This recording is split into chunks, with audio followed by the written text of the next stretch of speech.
Boa tarde a todos, tudo bem? Estamos falando diretamente da Seleção Lourenço da Mata, Pernambuco.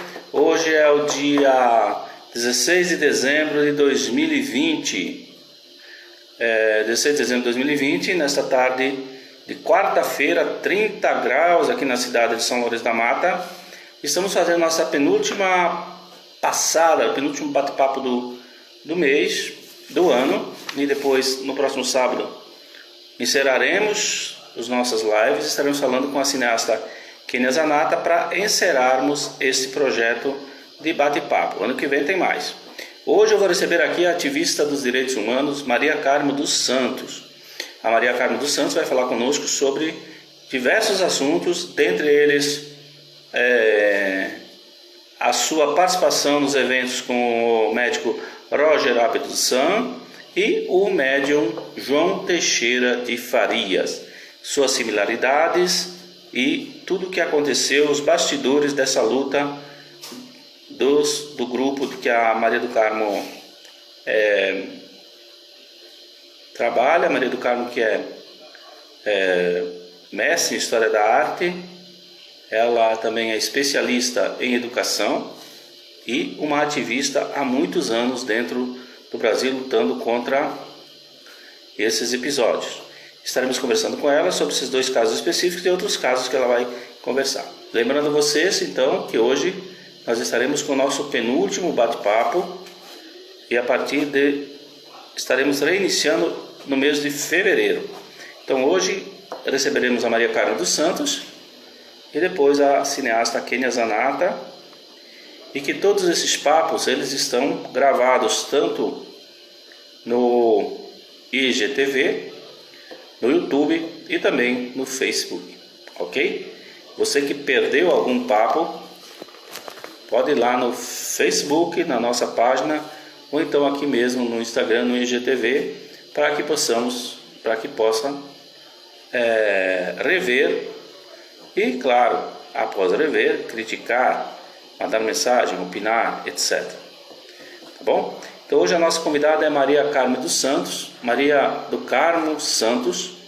Ela vai falar conosco de Santa Catarina, na bela e Santa Catarina, estado onde eu nasci, e trataremos desses assuntos referentes a esses casos com o Roger Abdussan e com o João Teixeira de Farias, além de outros casos dentro do trabalho que ela pratica junto com o grupo Vítimas Unidas. Vítimas Unidas atua em âmbito internacional. Foi o grupo responsável pelas principais denúncias contra João Teixeira de Farias e também contra o Roger, o médico cirurgião de São Paulo. Então esse o nosso assunto de hoje, mas no papo passado falamos com a Ana Paula Santiago, uma das vítimas do médium João, e hoje falaremos com uma das mulheres que estiveram na linha de frente de atuação para a denúncia, para a prisão, para o julgamento e condenação do médium João, bem como do Dr. Roger. Ok? Estamos aguardando apenas a Maria do Carmo chegar e entrar aqui conosco para que possamos iniciar a nossa live. Bom, gente, dentro desse processo todo de conversas, foram mais de 30 papos iniciados no mês de fevereiro, no mês de março, aliás, ainda em Caruaru, e depois desenvolvendo sempre às quartas e sábados 2 papos por semana. Com raras exceções, nós não tivemos a participação, nós não tivemos juntos. Mas, de qualquer maneira, foram papos com as diversas áreas da cultura, da atuação dentro dos direitos humanos, dentro da advocacia, também atuamos dentro do cinema, dentro da arte plástica, do teatro, e assim foi esses processos de conversas. As conversas sempre duraram em torno de 40 minutos, sempre com a presença de pessoas super importantes. A Maria do Carmo acabou de chegar E agora eu vou convidá-la para bater o papo conosco. Pessoal, eu estou falando diretamente da minha residência, portanto, qualquer interferência externa, eu espero que vocês me desculpem, nós não temos um estúdio apropriado ainda. Então é isso. Boa tarde, Maria do Carmo. Tudo bom? Oi, Codô, tudo bom? Tudo prazer conhecê-la pessoalmente. Obrigada. Tá? Muito tempo que eu te acompanho, mas sempre virtual, nunca diretamente assim. Tudo bem na Bela e Santa Catarina? Tudo bem, tirando o fato de que a praia está cheia, as pessoas estão desconsiderando que não tem mais leito em hospitais, o resto está ótimo. Eu sou catarinense, você sabe, né? Não sabia não. Nasci no Oeste, próximo a Chapecó. Ah, conheço. Por isso que toda vez que eu falo com catarinenses, eu fico emocionado. Maria do Carmo, vamos falar um pouquinho aqui. Eu queria, antes de entrar nos assuntos principais, eu queria que você me contasse um pouquinho do seu trabalho antes como foi o seu trabalho antes do Roger e antes do João? O que você fazia antes disso? O seu trabalho começou antes ou começou com o Roger? Como é que foi o princípio das Vítimas Unidas? Não, na realidade, veja, eu sou formada em psicologia, mestre em história, morava em Santa Catarina, fui para Salvador, onde eu fiz meu doutorado, sempre fui professora, sempre militei como ativista, né? E mesmo como professora, eu trabalhei em tipos de violência, tá? É, sempre gostei muito, né, de alguma forma, de estar atuando. E quando eu conheci, na realidade, Ivana Lopes, certo? Cria um grupo chamado Vítimas de Roger Abdelmaci, né? Na realidade, o Vítimas Unidas nasce daí, né? Nasce do trabalho da Ivana para ajudar a juntar as vítimas que foram estupradas por aquele médico de infecção, o Roger. Eu acompanhei o trabalho da Ivana, continuava como professora doutora da Universidade Federal de Rondônia, e sempre trabalhando, como a minha formação é em psicologia, doutorado em educação. Então, no meu departamento, a gente atendia mais de 25 cursos diferentes, né? Como meu doutorado é em currículos, eu coordenei curso de medicina, curso no judiciário, de magistratura, diferentes cursos, né? Eu costumava dizer que eu era bombeira de cursos, mas em sala de aula, atendendo a diferentes cursos, eu sempre trabalhei com tipos de violência nas escolas, né? Fossem elas de educação infantil e todos os jeitos. E aí, acompanhando o trabalho da Vana e de outros, Vana começou a se preparar para ir para Portugal, ela estava casando, e veio o convite para que eu assumisse o Vítimas Unidas, né? Apesar de ser só um grupo, não ser uma ONG, mas alguém tinha que estar à frente e falar em nome do grupo Vítimas Unidas. Que era um papel que a Vana fazia, né? Como Vana morava em São Paulo, era mais fácil ela estar em contato com a imprensa, estar em entrevistas, né? Mas aí ela foi para Portugal e sobrou para mim. Certo. O seu primeiro caso foi o caso do Dr. Roger? Que você ajudou você entrou no meio? Me conta um pouquinho da sua participação no caso do Roger. Não, na realidade, no caso do Roger, eu só apoiei as vítimas dele, entendeu? Principalmente Ivana, né? Que foi uma pessoa que realmente foi bastante prejudicada financeiramente, economicamente. O marido não acabou no estupro, como vários outros. Ela se separou, entrou em depressão, ficou anos numa cama.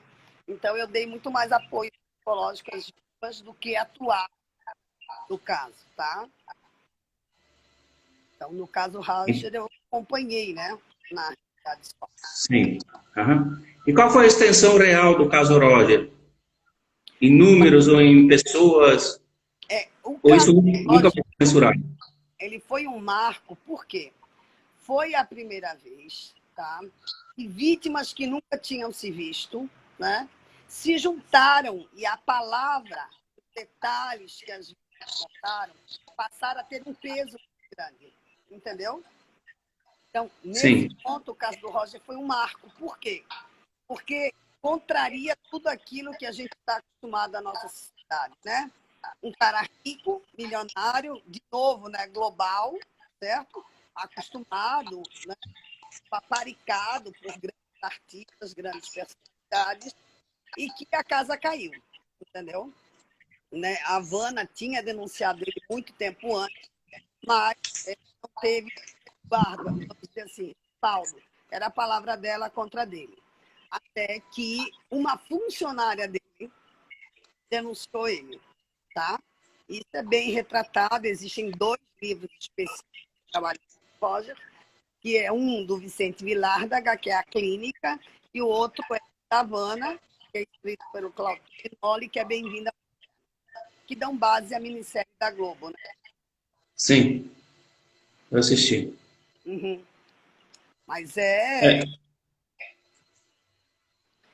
é assim, ali a gente só recebeu, inicialmente, o Grupo Vítimas Unidas só recebia, bem dizer, casos ligados a estupro e muitos envolvendo médicos. Mas depois, à medida que a Havana ganhou muita visibilidade, começaram a aparecer diferentes outros casos, ok?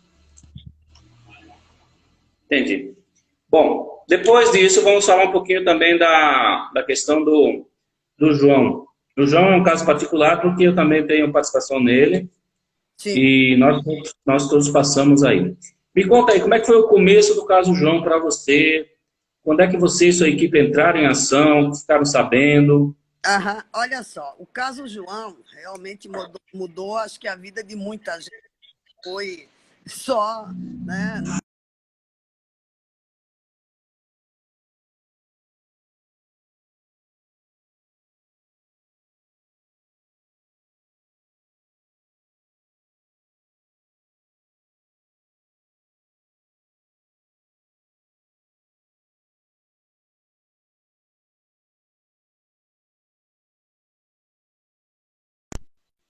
Está cortando um pouco. como é que é? Tá travando? Tá travando bastante. Tá, então peraí que eu vou fazer uma coisa. Tá bom. Ela está conversando Para conseguir conosco. entender. Hum. Continua Ok? travando? Tá, ok? Então, veja, final de agosto de 2018, num período, Codô, de assim, 2 semanas, me apareceram 2 vítimas de João de Deus. E desde o início, assim, o caso do João, desde o início foi diferente, porque normalmente, quando as vítimas chegam a gente, elas procuram ou por e-mail ou pelo message, e é assim, elas são amiga de uma amiga de uma amiga, porque elas querem Uhum. ganhar confiança, e no caso do João, não. Apareceu essas 2 vítimas, né? Depois eu fui entender por quê, porque assim, apareceu para mim, apareceu para a Sabine, apareceu para o delegado que fez, João Teixeira de Farias. Okay? Por que isso aconteceu? Porque vazou, lamentavelmente, um idiota que chegou até trabalhar rapidamente com a gente para aparecer, ligou para a casa da Inácia avisando, ligou para algumas pousadas, onde você conhece, uma cidade pequena, cidade de Correia, e cada um Sim, procurou as pessoas que se sentiram mais seguras. entendi. Aí foi ali que você, com essas 2 vítimas, vocês começaram a investigar ou buscar. E Eu aí, queria entender como é que, onde que chegou a dar essa proporção para chegar até a TV Globo, até o Bial e até a prisão do João. Até, pelo bom, menos sim.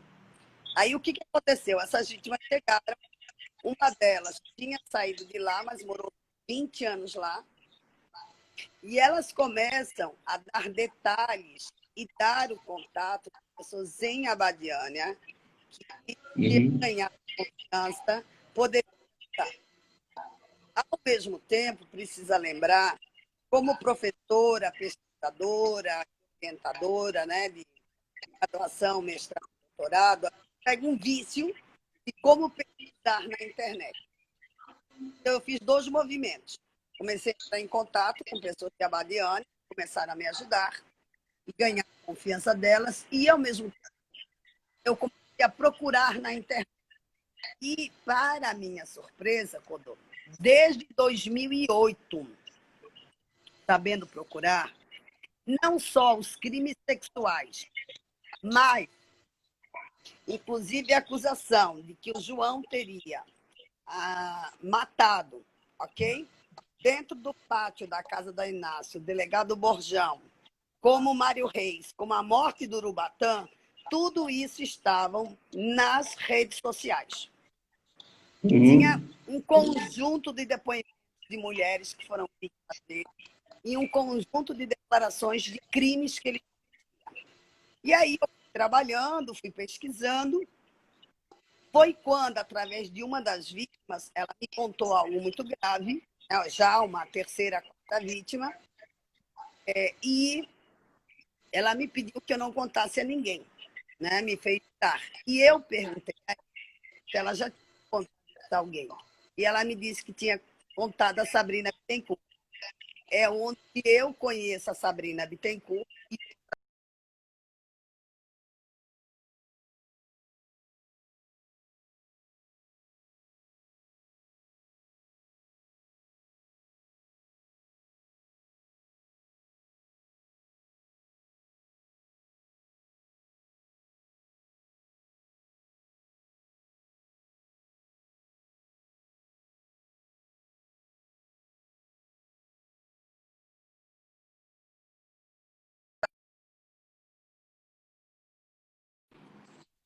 Pronto, eu vi que travou, né?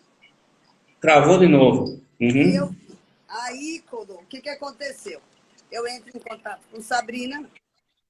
A verdade precisa ser dita. Sabrina, as primeiras jornalistas que trabalharam com Sabrina desde o início foi a Helena Borges e a Cris Fibe, do Globo.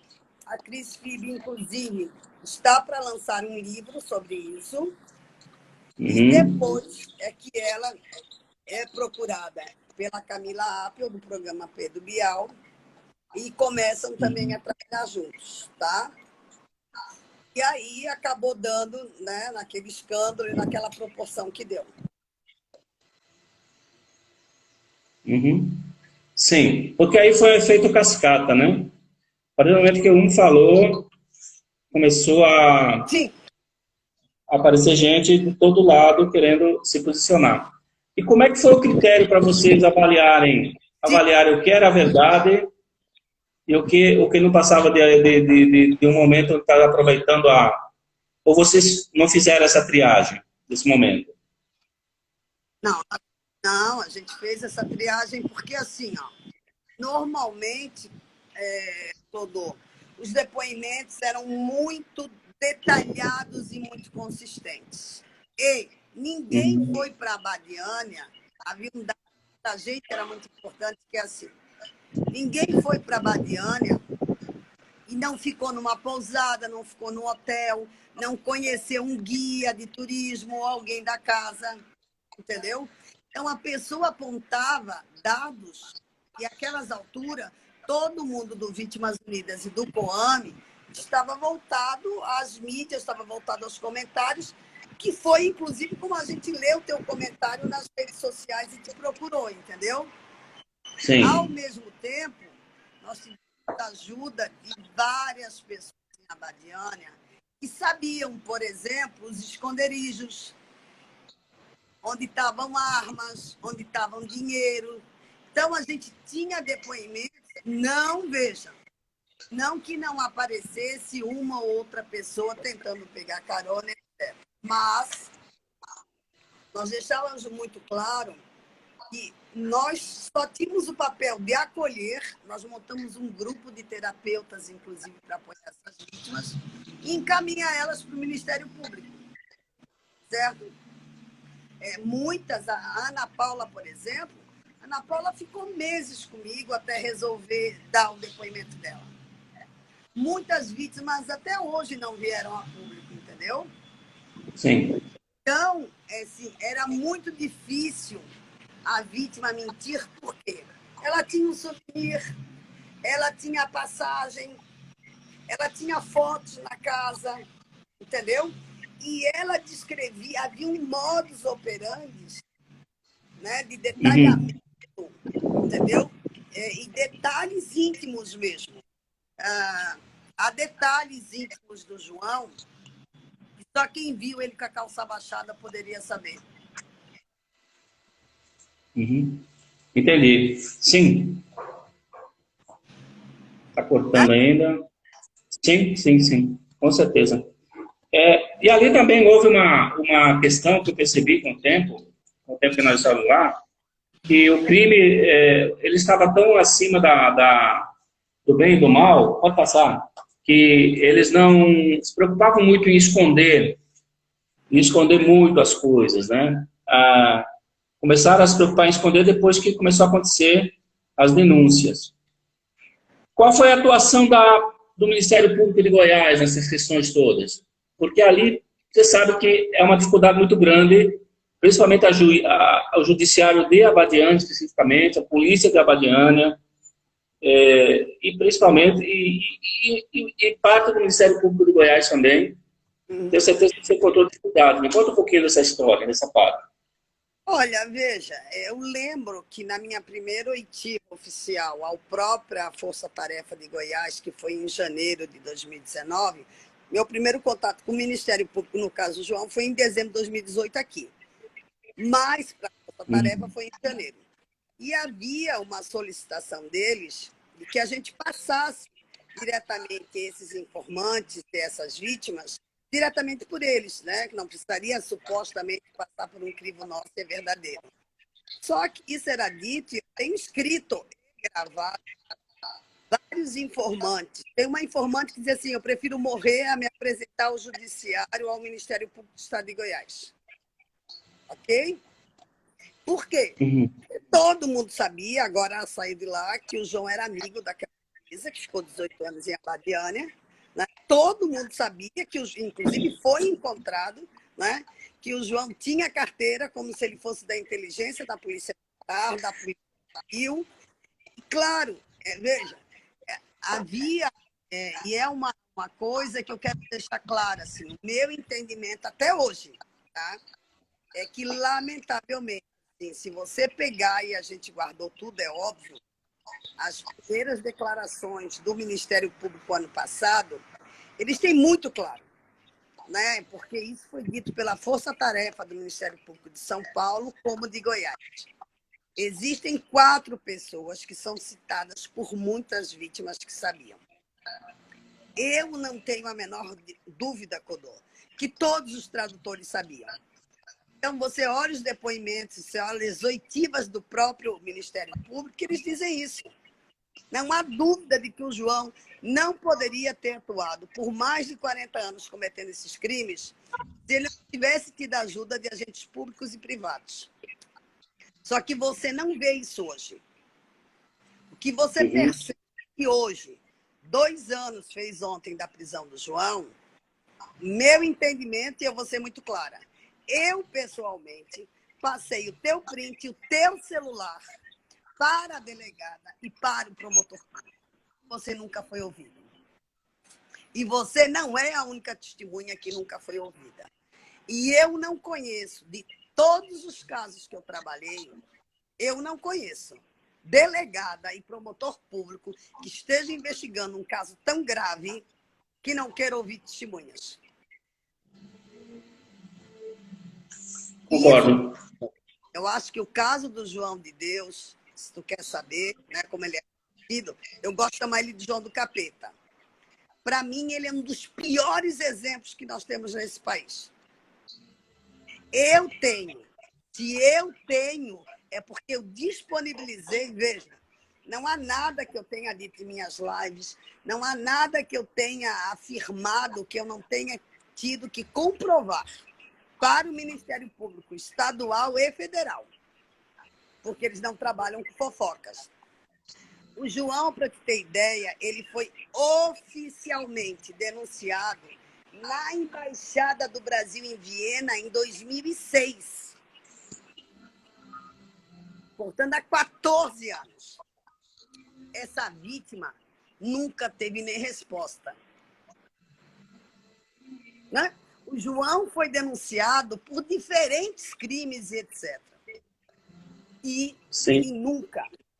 Ele entrava como um acusado e saía como testemunha de acusação. Cadê essas pessoas? Você também foi vítima desse processo de quase virar o feitiço contra o feiticeiro. É quase que você teve que... Você está sendo acusado. Eu respondo a 8 processos em Abadiânia. Fui ameaçada de morte, meu processo está na OEA e está no governo brasileiro, porque a OEA cobrou do governo brasileiro o que estava fazendo para me proteger. Eu fui denunciada ao Ministério Público por um conjunto de defensores do João, entendeu? Neste caso, né, como eu ouvi esses dias um amigo do judiciário dizer, mais um pouquinho eles soltarão o João e vão me prender. E vão atrás de todo mundo que denunciou ele. Fica essa impressão, né? Às vezes fica essa impressão. Lamentavelmente. Me diga uma coisa.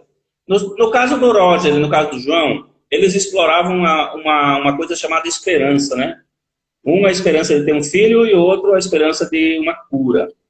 Eu vi o paradoxo, mais ou menos, o modo operante da situação. É certo que o João utiliza a religiosidade como fonte de atração, né? O milagre. E o Roger era a sua fama mundial e também a questão da dar a vida. Mas os dois casos, a imprensa teve um papel assim fundamental no divulgar o nome dessas pessoas, endeusá-las, dar sem um critério mínimo de investigação. Você também vê a imprensa com alguma culpa nesse processo? Ou não? Olha, eu acho que sim, tá? Eu vou pegar um exemplo. Eu tenho uma vítima que ela mora nos Estados Unidos, mas ela era de Goiás, né? Pais humildes, aquela história que a gente conhece. E os pais, desde pequeno, nunca deixaram ela chegar próxima da casa, nem do João, etc. E ela está morando nos Estados Unidos, ela está, né, com uma doença grave, um amigo também, esse amigo morre, ok, por causa dessa doença, e ela assiste o programa da Oprah. E ela para pensar com ela, peraí, a Oprah é a maior entrevistadora e a mulher mais bem paga do mundo na área jornalística. Sabe, ela teve lá, investigou, participa do programa da Oprah, um psiquiatra que é chefe da psiquiatria do Hospital de Harvard, né? Ela disse, não, os meus pais que moram lá no interior de Goiás, né? E a Oprah, e o chefe de psiquiatria de Harvard, e ela vai se tratar com o João. E aí, mesmo modus operandi, dá aquela passaflora, não sei o quê, manda voltar dali um mês, volta, diz que a pessoa tem que morar ali. E aí, claro, para morar, ela tinha que conseguir um emprego. Ela achou, falando fluentemente inglês, seria fácil conseguir um emprego para a Lava Pratos, mas ninguém na cidade deu emprego para ela. Tem que ter autorização do João. Quando ela foi pedir, é claro que a gente já sabe como é que funciona. Agora, veja que covardia, Clodô, que eu posso provar, e está com o judiciário, aquele chefe de psiquiatria do Hospital de Harvard, Jeffrey Goffrey, ele sabia que o João estuprava mulheres. Ele trocava e-mails com vítimas que foram estupradas.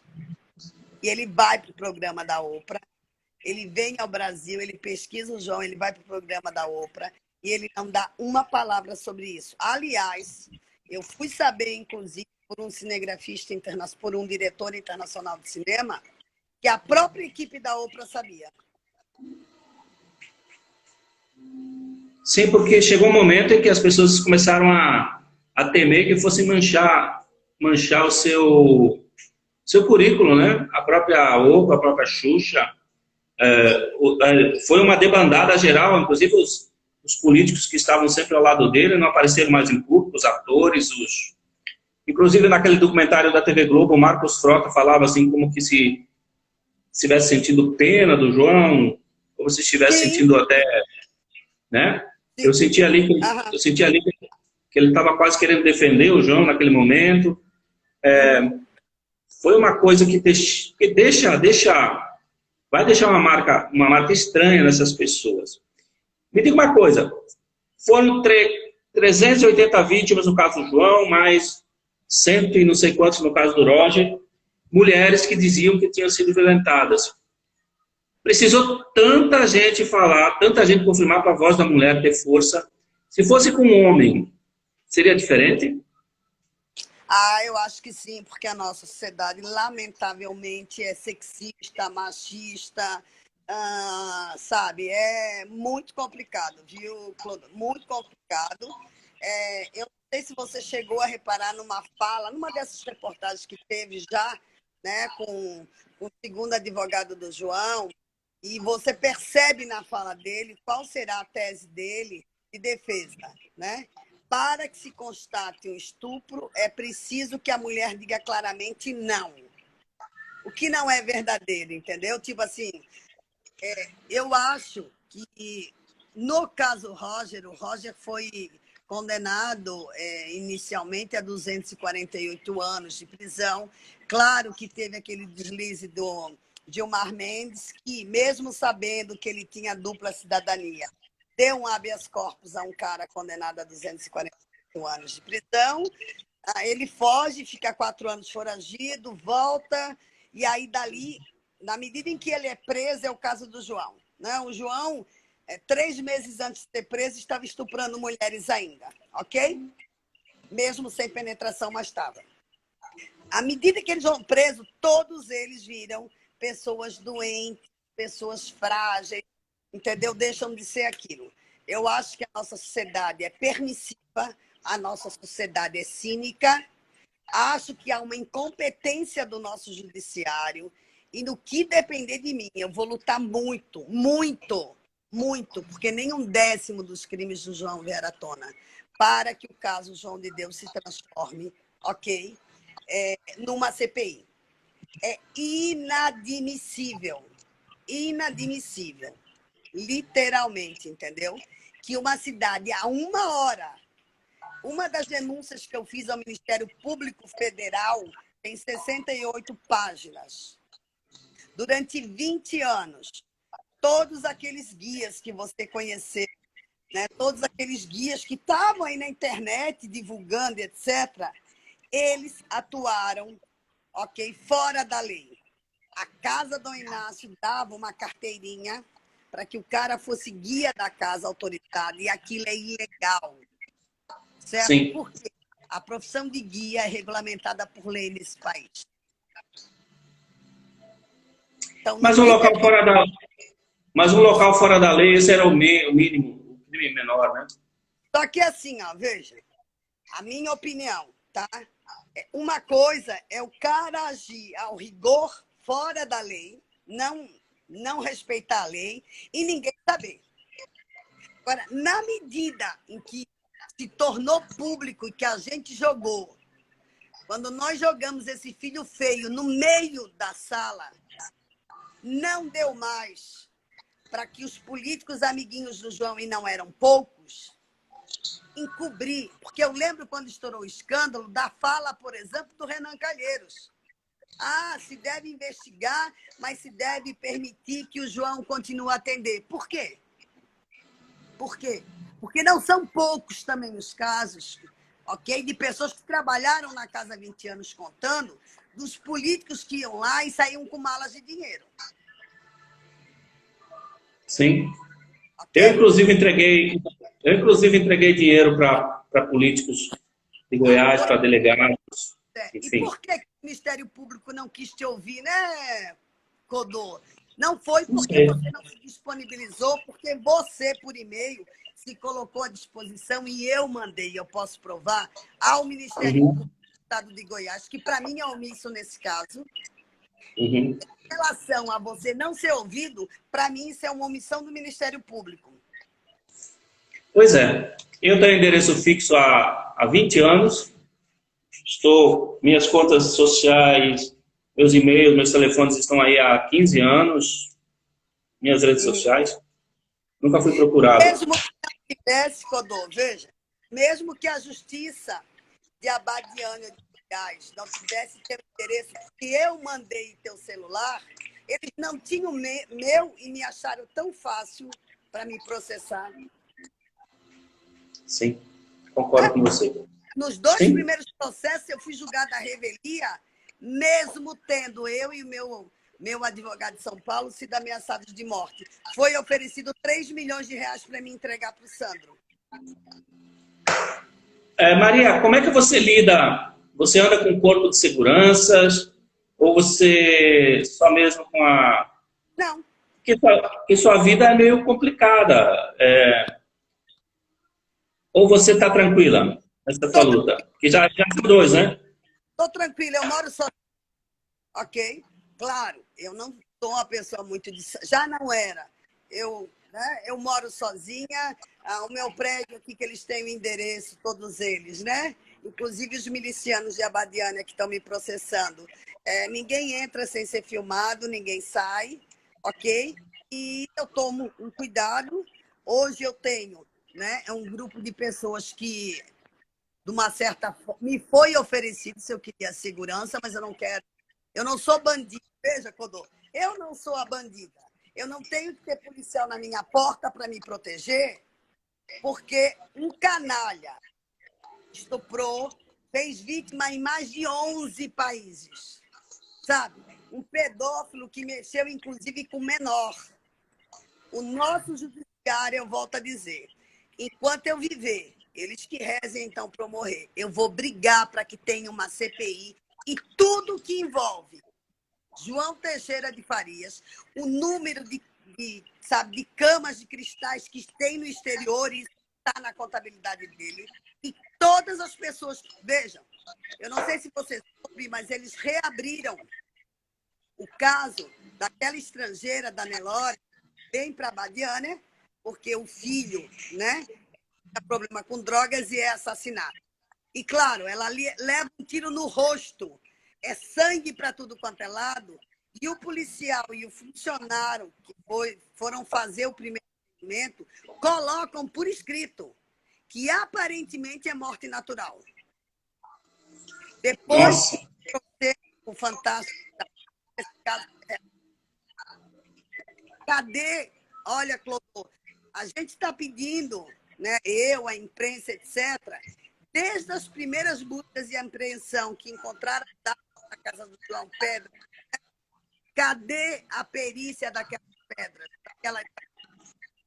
Sabe, que segredo de justiça é esse que vai levar para o túmulo, é isso?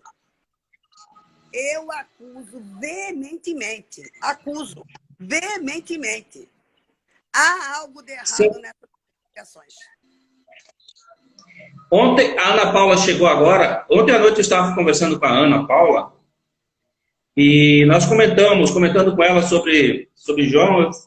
Chegamos a comentar, eu cheguei a comentar com ela. Dá a impressão que o pessoal está esperando o João morrer, porque se João morresse hoje, resolveria o problema de muita gente, né? Muita gente está rezando para que o João morra e jogar o resto tudo embaixo do tapete. Só que eu volto a afirmar, e eu quero que todos os guias de turismo internacionais que estão lá, Éder, etc., me processem. Eles sabiam. Sim. Por que eles não me processam? O Reginaldo sabia. Por que ele não me processa? É complicado. Essas pessoas sabiam. Sim. Ok? E eu 2 anos... que é lamentável. Sim, Diga. 2 anos depois, completou 2 anos agora, hoje, né? Ontem, né? 2 anos da denúncia e da prisão, da denúncia, né? Na prisão dele. Da prisão. Aham. Caminhou-se nesse processo, esse processo está É assim mesmo, que quando chega na justiça, parece que a coisa trava, eles Não. estão ganhando tempo. Como é que está na sua visão? Olha, Codô, você gravou, assim como eu, né, para uma minissérie que eu não vejo a hora de sair, porque eu acho que vai dar luz. Uma das perguntas que me foi feita foi o seguinte: primeiro, é óbvio que todos os crimes sexuais resultaram num conjunto de 11 denúncias, isso não teve como caminhar, né? A não ser que você mate as vítimas. Okay? Agora, nós fizemos um conjunto de denúncias que envolvem outros crimes, como a reabertura, eu volto a te dizer, da investigação da morte da Nelore. E, para mim, a morte dessa estrangeira não tem muito o que pesquisar e não precisa ser, sabe, não precisa ser delegado de polícia ou promotor para investigar. Uma pessoa é morta, leva tiros, um policial vai lá, vê ela caída, vê com um tiro no rosto e escreve aparentemente morte natural. Ele e outro funcionário. É só chamar esse cara. Por que ele botou isso? Porque ele sabia que ela tinha levado um tiro. Quem pagou ele para botar isso? Por que ele botou isso? É incompetência? Porque se é incompetência, tem que ser demitido. Então, tem coisas, entendeu? Que assim, isso foi escrito, ela é mandada para Nápoles, como sempre o João ia resolver o assunto, é óbvio. Só que, lamentavelmente, a dona Zahira, como a pessoa estava na casa dela, sabendo que uma mulher morreu e a pessoa que estava na casa dela não tinha voltado, ela foi em Anápolis e volta contando que não foi morte natural, foi tiro. É tão difícil assim perguntar a esse policial se ele é cego, qual é o problema dele para ter botado isso? Por que ele botou isso? Veja, nós temos um caso que foi o que levou à prisão do Sandro, Sandro Teixeira. Todo mundo em Abadiânia sabe que o Sandro já tinha sido preso. Só eu que estou dizendo isso. A prisão junto com o João Teixeira do Sandro se deu por quê? Uma vítima de São Paulo denunciou com uma amiga. Não só a delegada não fez nada, como deu o endereço da testemunha a João Teixeira de Farias, que seu filho foi identificado. É tão difícil imaginar que ou a delegada ou os policiais que deram estão envolvidos e acertando o João, porque ou nós somos muito inteligentes, Codô, ou existe má fé nessas investigações, concorda?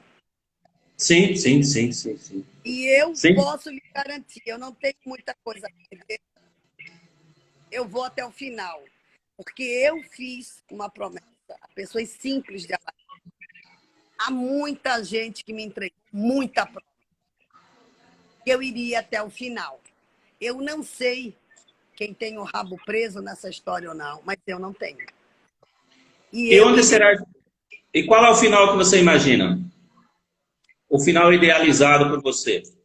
O final idealizado por mim, eu gostaria que não só João Teixeira, mas todas as pessoas, muitas que ganharam, porque assim, eu divido o povo de Abadiânia entre um grupo que sabia, mas não podia falar, porque seria morto, okay? Como você próprio de lá, e um Sim, conjunto que se calou porque ganhou dinheiro da conivente. No caso da Ana Paula, por exemplo, ela contou para duas pessoas, uma deu um tapa no rosto e mandou ela se calar, porque uma outra mulher que teria falado foi assassinada.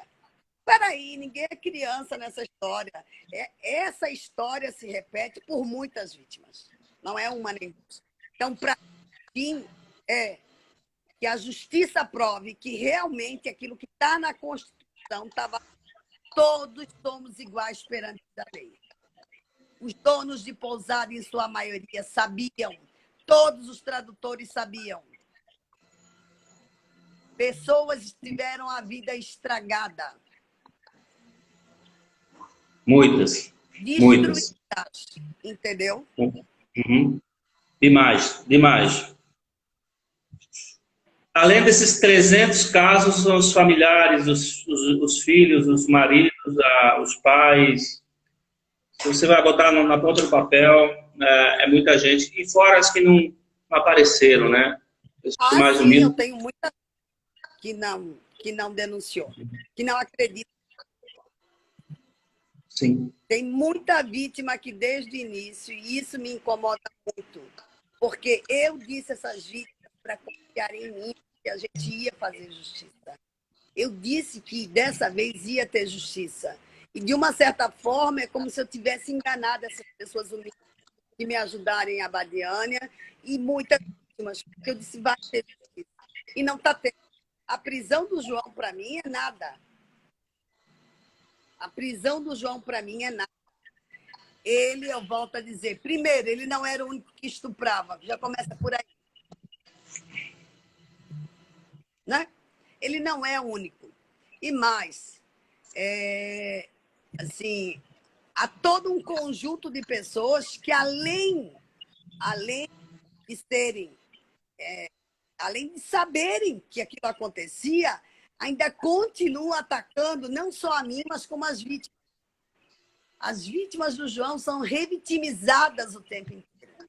Né? Eu não vou nem falar de mim, que estou gastando uma grana, ok, com advogados para... Sabe, não fui a única ameaçada de morte. Meu advogado também foi. Foi mandado um e-mail para o filho dele. Sim. E se isso acontece, é porque eu estou incomodando. E isso acontece porque tem gente poderosa ainda lá fora. Como é que está, João? Como é que está a situação do João hoje? Curtindo a vida na sua mansão? Casou-se novamente? Curtindo a vida na sua mansão, fez aquele teatrinho, né? Porque estava dando muito na telha, né? O cara mal foi preso, ficou 2 meses na cadeia, já estava para morrer, vai para o hospital, aquela confusão toda, né? Até que o judiciário acabou e disse, não, pode ficar na cadeia. Aí o cara vai para casa e passa 7 meses e não tem nada, engorda 30 quilos, aí não dá, né? Aí ele acabou comendo uma comida muito pesada, levada pelo Hamilton, que eu sei, né, que é uma comida específica feita, né, lá no Centro-Oeste com espinhaço de porco, para um cara da idade dele, passou mal, vai para o hospital, brigou porque ele queria que uma mulher ficasse com ele, e aí ele foi para o Sírio-Libanês, porque no Sírio-Libanês você pode mesmo na UTI ficar com uma mulher, né? E ele continua de boa, entendeu? Uhum. Lamentavelmente, né? Nós que sabemos quem é ele. Ele tem dinheiro para pagar capanga para proteger ele, eu não. Pois é. Tá bom, Ana. Maria, daqui a pouco fecha aqui, né? Sim. Você tem mais alguma coisa, uma consideração final para colocar? Você tem alguma coisa a dizer? Um chamamento? Só dizer para as mulheres não se calarem, dizer para o povo de Abadiânia não se calarem, e que eu continuo oficializando, mesmo sem resposta, todas as denúncias, continuo cobrando a nossa bancada federal de que isso deve sim virar, ok? Uma CPI. No meu entendimento, passou da hora do Ministério Público Federal entrar nesse caso, ok? É vergonhoso dizer que de 40 anos de crimes, está o João indiciado e 2 guias de turismo do Rio Grande do Sul. Isso é piada com a cara das vítimas, isso é piada com a cara de nós, ativistas, todas as mulheres brasileiras, dos 11 países que ele fez vítimas. E ele teria justificativa para o Ministério Público Federal entrar, né? Porque foi tráfico de urânio, crimes internacionais. Lavagem de dinheiro, formação de quadrilha. Sim, já era hora. Então é isso.